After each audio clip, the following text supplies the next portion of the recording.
Betapa kaya gadis ini. Sekelompok pengawal membawa uang ke rumahnya tanpa berhenti. Dia segera memanggil kepala pelayan dan bertanya apa yang terjadi. Kepala pelayan berkata uangnya terlalu banyak. Perusahaan tidak bisa mengizi lagi. Hanya bisa membawa ke rumah. Gadis mendengarnya dan tertawa. Dia menyuruh kepala pelayan isilah uang dalam 20 ruang. Kemudian dia meletakkan gelas ke meja. Dia dijatuh. Ternyata dia memimpi. Dia bukan orang kaya. Ezra adalah seorang sangat miskin. Ketika pergi ke kamar kecil juga berjuang dengan kakaknya. Kemudian mendorong di bas. Dia tiba-tiba menemukan bahwa suaminya yang baru bercerai sudah menjadi miliarder. Dia membuka mata lebar karena sulit untuk percaya. Pada saat ini mantan suami sedang di konferensi pers. Juga mengucapkan terima kasih kepada istrinya. Sedangkan Ezra menyalahkan dengan penumpang-penumpang di sampingnya. Betapa ceroboh dia. Dia sukses seperti ini berdasarkannya. Orang-orang di sampingnya tak paham. Orang ini benar-benar tahu cara menipu. Setelah kembali restoran, dia sudah mendengar dua orang sedang berdiskusi tentangnya. Untungnya mantan istri Ozan sudah bercerai dengan dia baru ada hari ini. Katanya bahwa mantan istrinya dibagi setengah harta. Semakin banyak keduanya berbicara, semakin menarik. Ezra marah. Memegang mesin kartu dan memukul kepala pelanggan. Setelah memukul, dia dibawa ke kantor polisi. Pria berkata dirinya sendiri tiba-tiba dipukul oleh wanita ini. Ezra berkata dia terhina olehnya. Karena dia adalah mantan istri Ozan. Hal ini membuat semua orang tertawa. Dengan penampilan ini, hanya adalah pria akan tidak menikah dengan Anda. Keduanya berjuang lagi. Anda berkata Anda adalah mantan istri Ozan. Jadi panggillah dia datang ke sini. Kita lewat hal ini. Ezra tergencang. Setiap orang, setiap jalan.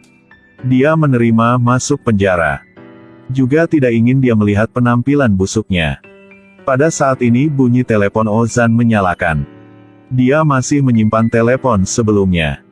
Zeni bercerita dia apa sudah terjadi. Ozan berkata itu masalahnya. Tidak berhubungan dengan saya. Ketika Ezra menunggu hasil keputusan, Ozan sudah datang. Melihat bayangan akrab Ezra, rasa dalam hatinya sangat rumit. Ezra berbalik. Tak disangka dia benar-benar datang. Sebelum pergi, Ezra mengucapkan terima kasih kepadanya. Tak disangka Ozan menunjukkan wajah kurang sabar. Dia mau nantinya dia tidak mengganggu dia. Apakah kamu sedang bercanda? Bukan aku meneleponmu. Jika bukan kamu berkata berita kamu membagikan setengah harta untukku. Aku juga tidak ada masalah apapun. Ozan berkata aku sudah lupa kamu sejak lama. Sekarang aku ada uang kamu menemuiku. Jangan mimpi lagi. Sudah bercerai bertahun-tahun. Pertama kali bertemu lagi tidak senang. Sebelumnya Ozan adalah seorang lelaki miskin. Ezra karena mendukung Ozan memulai sebuah bisnis. Bekerja banyak pekerjaan dalam sehari. Pagi siang dia bekerja di toko hamburger. Siang hari memakai kostum untuk menghibur anak-anak. Sore hari membuka macet. Jika hujan akan basah seperti kulit tikus yang terkelupas. Setelah pulang rumah, suami selalu dingin dengannya. Dan hanya peduli tentang proyeknya. Baru saja istirahat sebentar. Rumah sudah mati listrik. Kamu pria tapi tidak bisa membayar uang listrik. Pernikahan dengan seorang tak peduli semua di sekitarnya. Membuat dia dihancur. Tapi dia membersihkan laptop. Dan mengatakan harus pergi ke toko internet untuk mengerjakan proyek tersebut. Ketika dia kembali, Ezra sudah bertekad mau bercerai. Dia tak mau hidup hari bulan. Tidak bisa membayar uang listrik dengannya lagi. Sebenarnya dia sudah dedikasi untuk Ozan. Bahkan rumah yang dia gadaikan. Tak disangka baru saja bercerai bertahun-tahun. Baru bertemu sudah menganggap dia sebagai musuh. Setiap ketika rindu Ezra. Dia juga kurang tidur sepanjang malam. Besok, Ozan melewati restoran yang Ezra bekerja. Dia menurunkan jendela mobil dan melihatnya. Penampilan bosan dia membuat dia tak bertahan, jadi menelepon dia. Berkata mau bertemu dengannya. Tentu saja, daya tariknya tidak berkurang dibandingkan tahun itu. Dia segera berkata dia sibuk untuk memarahkannya. Tapi Ozan tak peduli. Setelah berkata alamat segera mati telepon. Ezra gembira. Buru-buru berlanja-lanja. Kemudian dia puas dan bertemu Ozan. Di bawah bimbingan sekretaris. Dia pergi ke kantor kerja Ozan. Ezra mengucapkan maaf karena masalah kemarin. Awalnya memikir bisa mempertahankan nasib sebelumnya. Tak disangka Ozan tak berkata apapun. Kemudian memberikannya sebuah kontrak. Menyuruh Ezra menandatangani. Dia akan segera memberinya kompensasi besar. Mulai sekarang, keduanya tidak akan memiliki hubungan apapun. Kemudian memberinya cek lagi. Ezra segera tergencang. Tapi Ozan bilang, "Bukankah ini semua yang kamu ingin? Aku tak ada uang, kamu mengusirku. Sekarang aku ada uang. Kamu menemuiku." Hati Ezra yang sudah lama ditunggu-tunggu, hancur seketika. Dia menderita ketidakpuasan di dalam hatinya. Dan menandatangani namanya ke atas. Kemudian dia merobek cek Ozan. Lalu melemparnya ke wajah Ozan. "Jangan bawa uang kotormu untuk menghinaku. Aku berpikir kamu akan mengucapkan maaf kepadaku. Tak disangka seorang pernah baik sepertimu. Ketika ada uang menjadi buruk seperti ini." Setelah memarahinya, dia segera pergi.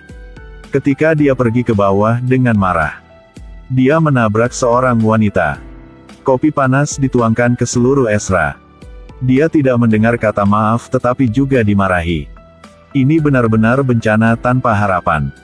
Seorang pria pergi ke dekat dan bertanya apa kabar. Apakah dia terluka atau tidak? Ezra yang tidak beruntung segera kehilangan kesabaran. Dia menangis dan berkata bahwa dia telah dipermalukan dan kopi tumpah ke atasnya. Dia memarahi ketika Ozan tak ada apapun. Untungnya ada dia. Sehingga sekarang dia tidak ada lagi. Pria itu menghiburnya. Sesuaikan pernapasan. Stabilitas emosional. Sanjungannya membuat Ezra tertawa. Kemudian Ezra menghapus air mata. Dia mengucapkan terima kasih lalu pergi. Melihat punggungnya memudar. Pria bahkan sudah jatuh cinta dengan wanita ini. Pada saat ini Ozan pergi ke sana. Ternyata pria ini sahabat bertahun-tahun dia.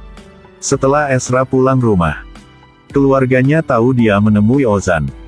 Kakaknya bertanya betapa uang yang Ozan memberikannya. Ezra mengatakan dia memberinya cek. Hal ini membuat kakaknya sangat agitasi. Dia buru-buru mengobrak-abrik tas Ezra. Tapi tidak ada apapun. Ezra bilang dia merobek ceknya. Di depan Ozan. Kakaknya merasa dia sangat bodoh.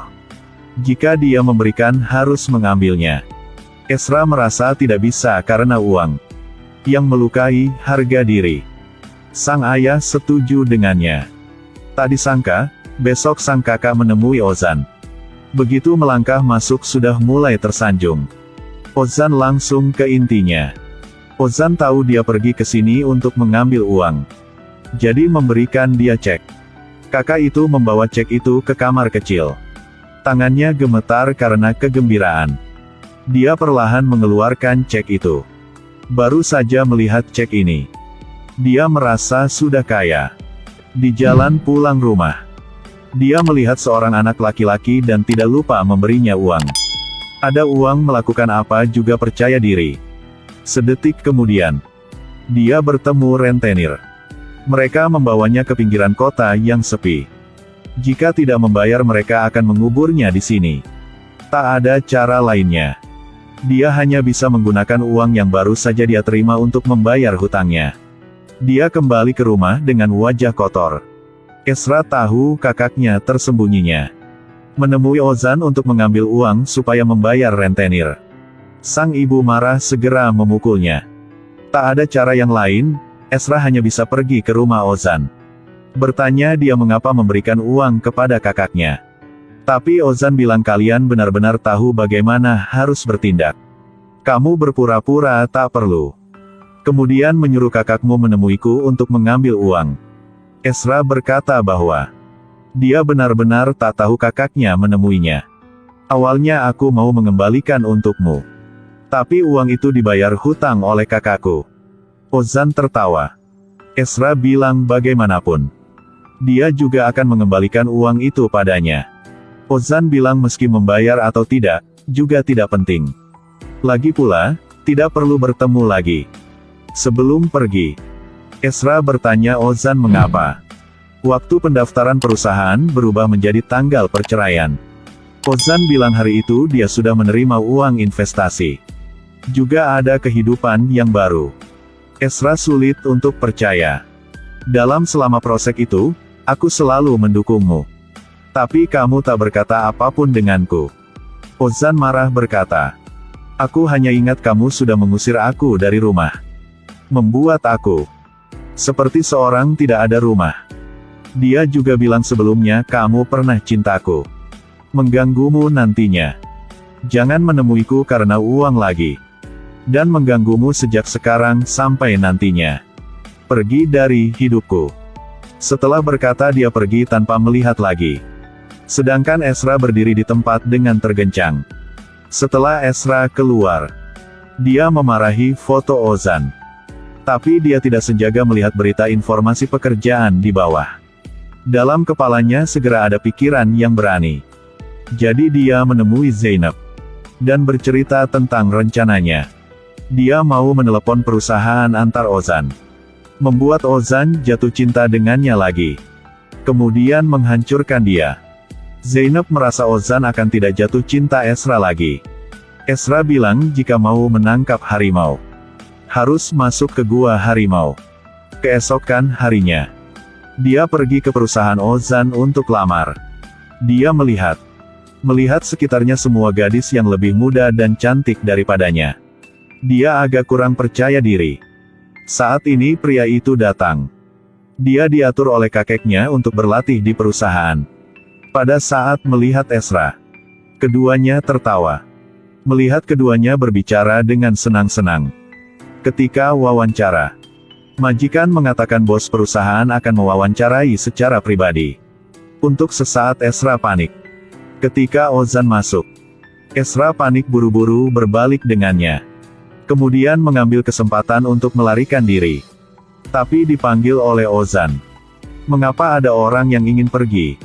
Tidak ada cara yang lain, setelah Ezra berbalik. Ozan segera tergencang. Ezra, jangan berteriak, adalah aku. Wanita ini merun dari mobil. Mengungkapkan pergelangan tangan yang dilapisi emas. Melihat hampir 1 kilogram. Tujuannya tidak ada bedanya dengan membuat saudara lainnya kesal. Putranya sudah kaya. Juga digunakan $500.000 untuk mempermalukan mantan istrinya. Mantan istrinya untuk membalas dendam. Dia melamar ke perusahaannya sebagai magang. Tidak mengharapkan wawancara itu. Diwawancarai oleh mantan suaminya sendiri. Ezra agak panik. Berniat melari tapi dipanggil oleh Ozan. Ketika dia berbalik, Ozan juga terkejut. Sekretaris berkata kita hanya baru mulai. Apakah Anda tidak mau membiarkan diri sendiri satu kesempatan? Ozan menggelengkan kepalanya untuk menyuruhnya menolak. Ezra tiba-tiba mengubah pikiran. Tidak pergi lagi. Ozan melihat resumenya. Ingin menggali dengan sengaja membuatnya sulit. Dikatakan dia dulu bekerja sebagai konsultan mode. Ozan bertanya dia pernah bekerja untuk orang bagaimana. Sebenarnya gelar konsultan fashion. Hanya menjual persediaan. Dia dengan cepat melewati pertanyaan itu. Akhirnya mendapatkan 2 poin plus. Dia bertanya lagi bahwa dia pernah menjadi manajer penjualan. Apa produk yang dia menjual? Sebenarnya bekerja sebagai counter test di supermarket. Tapi Ezra gesit. Mengubah topik pembicaraan. Semua pemimpin senior sangat terkesan. Dan dengan suara bulat dihargai. Ketika keluar, Ozan lewat dan meliriknya. Kemudian kirim pesan teks ke Ezra. Menyuruh dia pergi ke taman dekat perusahaan untuk berbicara. Baru bertemu Ozan sudah bertanya, apakah perusahaan sudah habis? Maka dia pergi ke perusahaannya. Dia benar-benar tak mau melihatnya lagi. Ezra bilang aku yang berkarakter. Direkrut ke dalam perusahaan lebih dari siapapun. Itu karena dukungannya di belakang. Dia baru saja ada hari ini.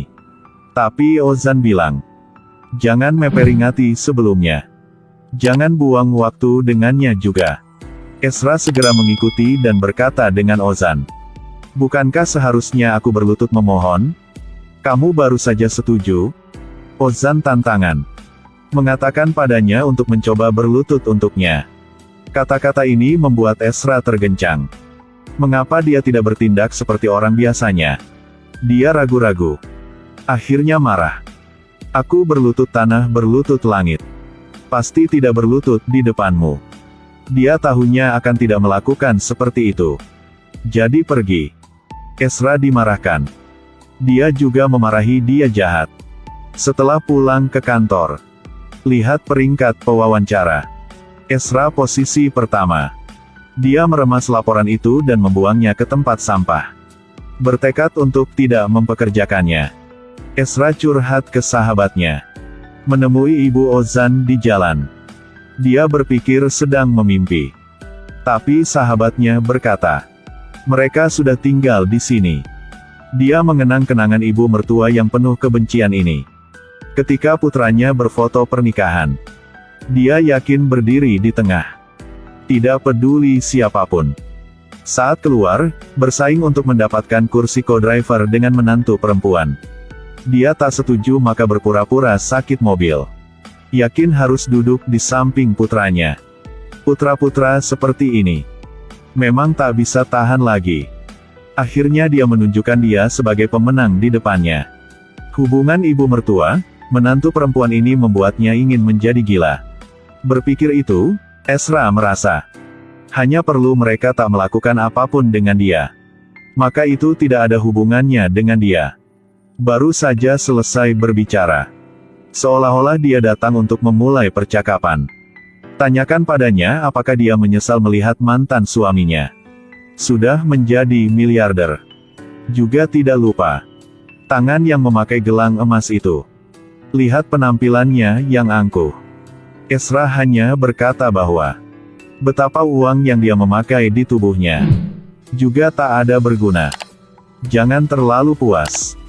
Dia marah sehingga memarahi. Dan pulang rumah menelepon putranya. Melaporkan dia sudah tinggal di jalan sebelumnya. Ozan mendengarnya sangat khawatir. Bagaimanapun, akan ada sesuatu masalah. Dia segera naik mobil. Kembali tempat yang pernah tinggal. Ketika pergi ke depan rumah Ezra. Melihat dia sedang berdiri di jendela melihatnya. Ibu Ezra melihat Ozan. Dengan senang melari dan menyambutnya. Ozan memanggil ibu. Tapi menyadari suatu salah. Tepat waktu ibu Ozan melihat adegan itu. Dia buru-buru melompat balkon. Jangan mengganggu. Dia harus memegangnya. Ezra juga melari ke bawah untuk menasehati keduanya. Keduanya semakin berjuang. Hampir mendorong kaki mereka ke mulut masing-masing untuk memblokir tenggorokan mereka. Keluarganya menyeret keduanya. Tapi keduanya masih terus-menerus berjuang. Hampir pingsan. Malam itu, Ozan berniat pulang. Ezra memanggilnya. Tanyakan padanya mengapa dia tidak berani mempekerjakan saya. Bukankah takut akan jatuh cintanya lagi? Dia tidak mengakui. Menyuruh dia jangan pikir apapun. Dia sudah habis cinta dengannya sudah lama. Ezra berkata kalau begitu. Kemudian melamarnya. Untuk membuktikan bahwa dia benar-benar melupakan dirinya sendiri. Tetapi dia menjawab bahwa dia tidak perlu membuktikan apapun padanya. Melihat Ozan pergi. Dia berdiri memikirkan rencananya untuk memprovokasi jenderalnya. Tidak berguna. Pulang rumah, Ozan bertanya asisten. Apakah dia seperti sedang takut Ezra? Asisten berkata pasti dia sedang takut. Jika tidak, mengapa? Tidak menerima seorang karyawan cukup kapasitas. Ozan dengan keras kepala menolak untuk berdebat. Tapi mata